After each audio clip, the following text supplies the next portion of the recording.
Brad Porter here with my weekly Sunday update. Next week, I'm going to talk a lot about robotics and what it takes to build a successful robotics transformation program. But based on my podcast and newsletter and what you guys tune into most, my topics around upgrading my feet have garnered the most interest, the most listens, the most views.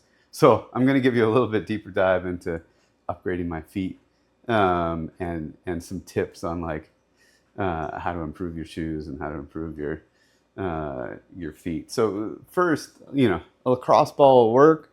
I found this on Amazon. I like it because it's like a little smaller, lighter weight, easier to travel with. But you can kind of roll out your because what happens in your feet, your feet are getting crunched in there, right? And the tendons are tightening up, and the fascia's not. And so if you can just kind of loosen it up. So let me show you. Let me show you a couple different shoes. So this is like your standard Asics. Great if you're hiking a military base or something. These are the Ultras that I've been wearing. So definitely much bigger toe box. These are the ones that I think are giving a lot more space. But this week, I'm heading up to our deployment, and going to spend much of the week in a warehouse, and I need steel-toed shoes for that environment. So this one has this beautiful little logo that says extra space, and you can see these like beautiful 5 toes. Like it doesn't look like there's a ton of room there, but like they're all nicely spread out. So the interesting question though is like, hey, compared to the Ultras, like they don't look like they have as much toe box space, but there's a way to compare. And so let me show you this. This is the Asics. If we pull out the shoe base, right?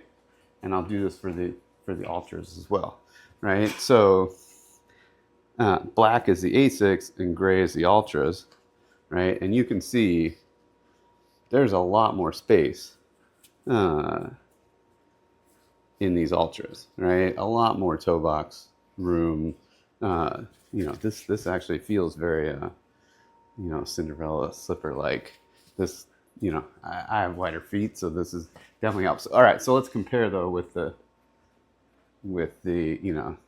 Timberlands that have a nice little thing saying there. So if I overlay these, you'll see it's better, right? But it's still not giving the same kind of width or toe box space as the Ultras, but it is quite a bit better. If I'm going to spend a week in them, that's kind of what I want to go for. So this week I'll take the Ultras. I'll take these high vis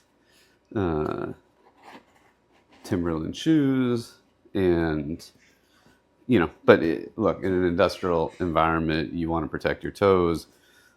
We're moving carts around. We're moving 1,500-pound carts around.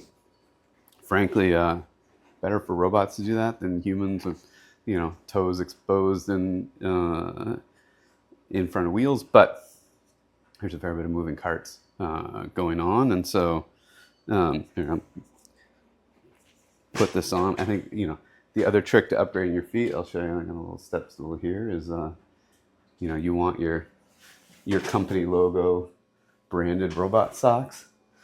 Proxy right there. But look, this is these are these Timberlands, and I'm not complaining too much. There's some space in there. I'm moving around. These are fairly lightweight. So anyhow, next week I'll give you more on what it takes to build a successful robotics deployment. But that's a little tip on getting your shoes right. All right. Have a good one, everyone. Happy Sunday.